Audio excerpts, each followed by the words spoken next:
চাই এমন বাংলাদেশ গড়তে যেখানে মানুষ বলবে না যে সব দলই এক।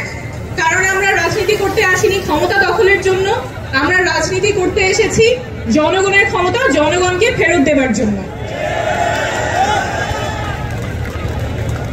আমরা এমন বাংলাদেশ চাই যেখানে যে কেউ তার যোগ্যতা, সততা এবং জনগণের সমর্থন নিয়ে মানুষের নেতৃত্ব দিতে পারবে, নেতা হয়ে উঠতে পারবে, তার ব্যক্তি বা পরিবার পরিচয় মুখ্য হবে না। আমরা এমন বাংলাদেশ চাই যেখানে ক্ষমতা শুধুমাত্র কোনো ব্যক্তি বা পরিবারের কুক্ষিগত থাকবে না, ক্ষমতা থাকবে জনগণের হাতে।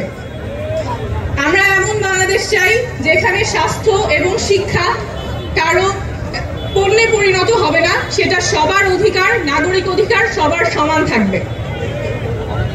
বাংলাদেশ বদলাবেই, শীঘ্রই বদলাবে, এবার অবশ্যই বদলাবে, আপনাদের হাত ধরেই বদলাবে।